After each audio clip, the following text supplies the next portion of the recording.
പണം സംഘടിപ്പിക്കാൻ പറ്റുകയാണെങ്കിൽ എത്രയും പെട്ടെന്ന് അത് വക്കീലിന് കൊണ്ടു കൊടുക്കണം.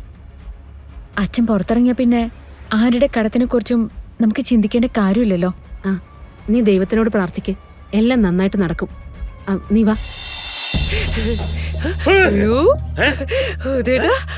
ഉദേട്ടൻ തന്നെയാണോ നിക്കുന്നത്?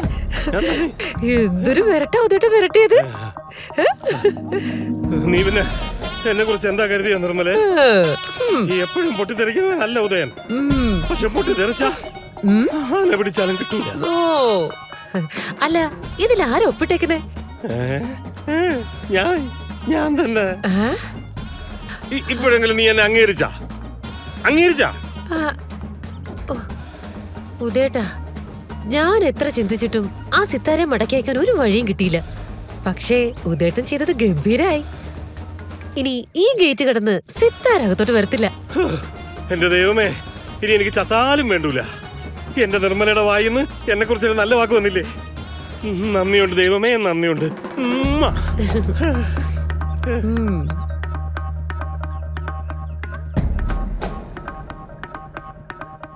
ഏയ്, അതങ്ങനല്ല.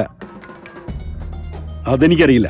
നിങ്ങൾ വിളിച്ചു കഴിഞ്ഞാൽ സാർ ഈ കേസ് ഏറ്റെടുക്കുന്നില്ല എന്ന് പറയാൻ പറഞ്ഞു. ബാക്കി എന്താന്ന് വെച്ചാ നിങ്ങൾ സാറിനോട് ചോദിച്ചോളൂ.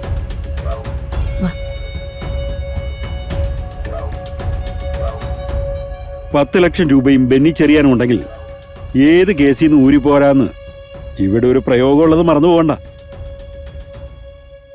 എന്താ? വക്കീൽ സാറിനെ ഒന്ന് കാണണമായിരുന്നു. നേരത്തെ വിളിച്ച് പറഞ്ഞിട്ടുണ്ടോ? അതോ ആരെങ്കിലും കൊണ്ട് റെക്കമെൻഡ് ചെയ്തതാണോ?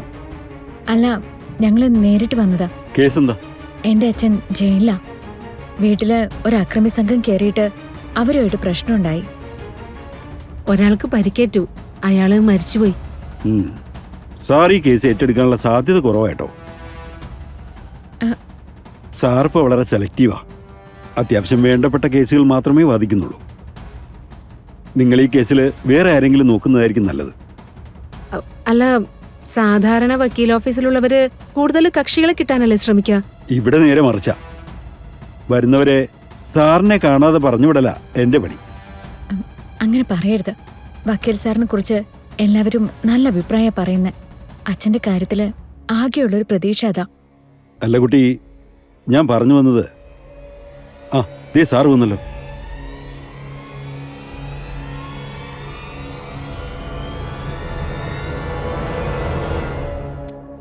ഇരിക്കേ. ആ മിനിസ്റ്ററുടെ കേസ് എന്നാ? അത് നാളെയാണ് സാർ. 14 മുതൽ 19 വരെ ഞാൻ ഉണ്ടാവില്ല. ഒരു ട്രിപ്പുണ്ട്. ശരി സാർ. ആ പറയൂ, എന്താ? സാറ്, ഇത് കൃഷ്ണ. എന്റെ പേര് മോളിക്കുട്ടി. കൃഷ്ണയുടെ അച്ഛൻ ജയിലില്ല. വീട്ടിൽ കയറി ആരോ പ്രശ്നം ഉണ്ടാക്കിയതാ സാറേ. സംഘർഷത്തിൽ ഒരാൾ മരിച്ചുപോയി. ഓ സാർ, അച്ഛനെ ബോധപൂർവം അപകടപ്പെടുത്താനായിട്ട് കുറെ പേരുണ്ട്. സത്യത്തില് അവരിൽ നിന്ന് അച്ഛനെ രക്ഷിക്കേണ്ടത്. അനിയൻ സാറ് കോടീശ്വരനായിരുന്നു സാറേ. പക്ഷെ സാറ് ജയിലിലായ സമയം നോക്കി സാറിന്റെ സകല സ്വത്തും ചിലർ എഴുതിയെടുത്തു. ഞാൻ ഇവരോട് പറഞ്ഞതാ സാറേ, സാർ ഈ കേസ് ഏറ്റെടുക്കാൻ സാധ്യതയില്ലെന്ന്.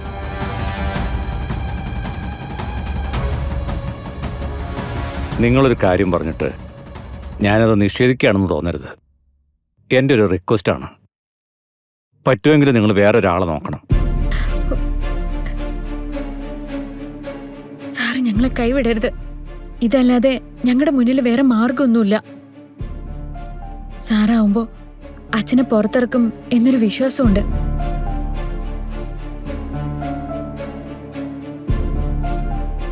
കാര്യങ്ങൾ ഡീറ്റെയിൽസ് ആയിട്ടൊന്ന് പറയണം.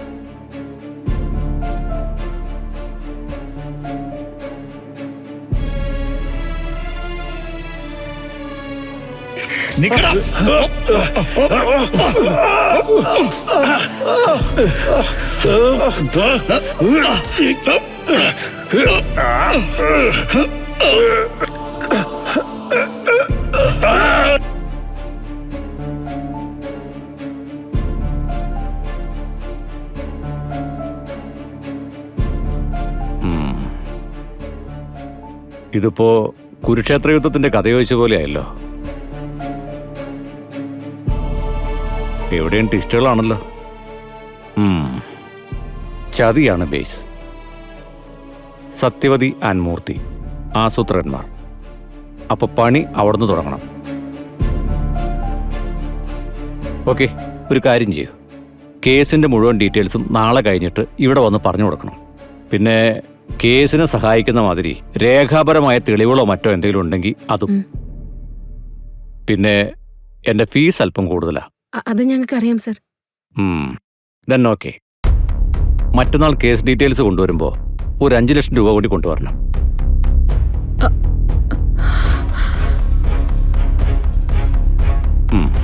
അഡ്വാൻസ് മാത്രമാണ് കേട്ടോ.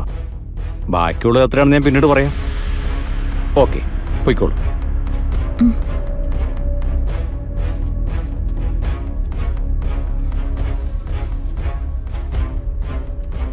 സാറേ, ഒറ്റയടിക്കൊരു പേയ്മെന്റ്.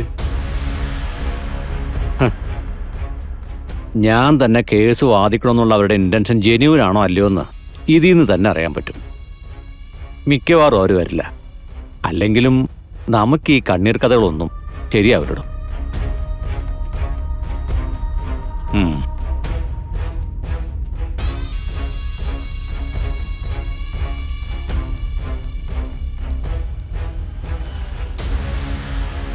എന്താ കൃഷ്ണൊരു ചിന്ത? എന്തു പറ്റി? അത് അച്ഛനെ പുറത്തിറക്കാന്നുള്ളത് നമ്മുടെ ആവശ്യമാണ്. പക്ഷെ അഡ്വക്കേറ്റ് പറഞ്ഞ പണം നമ്മളെ കൊണ്ട് കൊടുക്കാൻ പറ്റുമോ മോളിക്കുട്ടി? ഒന്ന് ആലോചിച്ച് നോക്കേ. അച്ഛനൊരു കോടീശ്വരനായിരുന്നു. സ്വത്തും സമ്പാദ്യവും എത്രയായിരുന്നു എന്നുള്ളതിന് കണക്ക് പോലുമില്ല. എന്നിട്ടാ അച്ഛൻ്റെ ജാമ്യത്തിന് ചെലവാക്കാൻ ഒരു 5 ലക്ഷം രൂപയ്ക്ക് വേണ്ടി നമ്മൾ ഇത്രയ്ക്ക് ബുദ്ധിമുട്ടുന്നത്. നീ ഇങ്ങനെ പ്രതീക്ഷ ഇവിടെ ഒന്നും വേണ്ട. എവിടുന്ന് സംഘടിപ്പിക്കാനാ മോളിക്കുട്ടി? നിന്റെ അച്ഛൻ അനിയൻ സാറേ ഒരു നാടിന് വളരെ വേണ്ടപ്പെട്ട ഒരാളായിരുന്നു. ഏറ്റവും പ്രിയപ്പെട്ട ഒരാള്. അനിയൻ സാറിന്റെ സഹായം കിട്ടാത്തവര് ആ നാട്ടിൽ കുറവാ. അനിയൻ സാറിനൊരു ആവശ്യം വന്നു എന്ന് പറയുമ്പോ അവരിൽ കുറച്ചുപേരെങ്കിലും സഹായിക്കില്ലേ? മോളിക്കുട്ടി സഹായിക്കും. അനിയൻ സാർ ഉണ്ടാക്കി വെച്ചിരിക്കുന്ന ബന്ധങ്ങളൊക്കെ ഹൃദയത്തിൽ നിന്നുള്ളതാ. അവരുടെയൊക്കെ മകനോ അനിയനോ ആങ്ങളെയോ ഒക്കെയാണ് സാറ്. നമുക്ക് കുറച്ചുപേരോട് കാര്യം പറയാം. എന്നിട്ട് തൽക്കാലം കടമായിട്ട് അവരോട് ചോദിച്ചു നോക്കാം. നിനക്ക് പ്രതീക്ഷയുണ്ടോ? അനിയൻ സാറിന്റെ കാര്യമായതുകൊണ്ടേ പ്രതീക്ഷയുണ്ട്. കുറച്ചുപേരെ എനിക്ക് നേരിട്ടറിയാം. നമുക്ക് പോയി ചോദിച്ചു നോക്കാടി. പണം സംഘടിപ്പിക്കാൻ പറ്റുകയാണെങ്കിൽ എത്രയും പെട്ടെന്ന് അത് വക്കീലിന് കൊണ്ടു കൊടുക്കണം. അച്ഛൻ പുറത്തിറങ്ങിയ പിന്നെ ആരുടെ കടത്തിനെ കുറിച്ചും നമുക്ക് ചിന്തിക്കേണ്ട കാര്യമില്ലല്ലോ. നീ ദൈവത്തിനോട് പ്രാർത്ഥിക്ക്. എല്ലാം നന്നായിട്ട് നടക്കും. നീ വാ.